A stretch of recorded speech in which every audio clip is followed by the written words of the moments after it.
Deuxième épître de Pierre, chapitre 2. Il y a eu parmi le peuple de faux prophètes, et il y aura de même parmi vous de faux docteurs, qui introduiront des sectes pernicieuses, et qui, reniant le maître qui les a rachetés, attireront sur eux une ruine soudaine.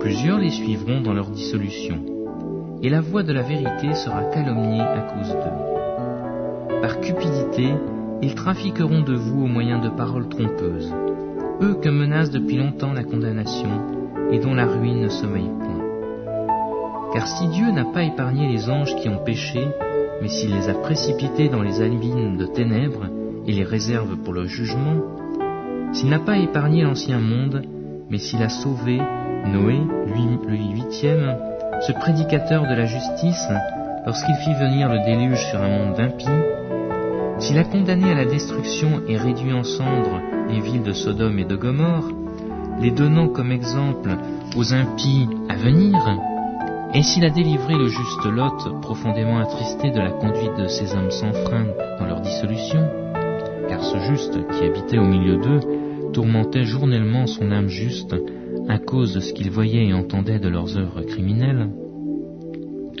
le Seigneur sait délivrer de l'épreuve les hommes pieux, et réserver les injustes pour être punis au jour du jugement.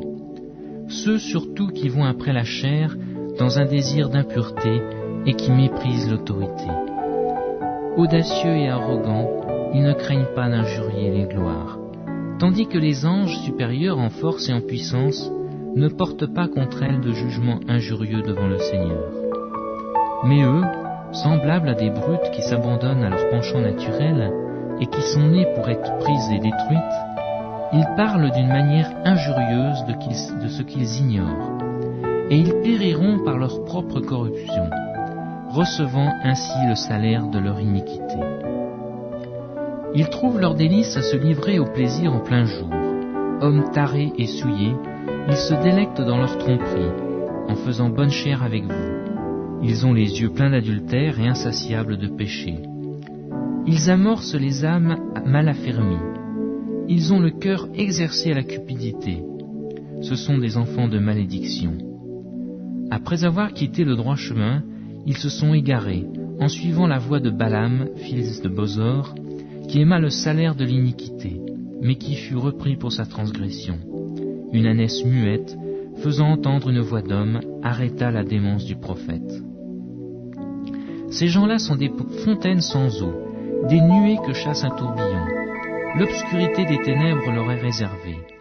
Avec des discours enflés de vanité, ils amorcent par les convoitises de la chair, par les dissolutions, ceux qui viennent à peine d'échapper aux hommes qui vivent dans l'égarement.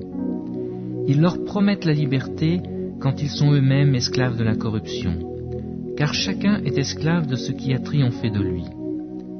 En effet, si après s'être retirés des souillures du monde par la connaissance du Seigneur et Sauveur Jésus-Christ, ils s'y engagent de nouveau et sont convaincus, leur dernière conviction est pire que la première, car mieux valait pour eux n'avoir pas connu la voie de la justice que de se détourner, après l'avoir connue, du saint commandement qui leur avait été donné. Il leur est arrivé ce qu'a dit un proverbe, « Le chien est retourné à ce qu'il avait vomi, et la truie lavée s'est vautrée dans le bourbier. »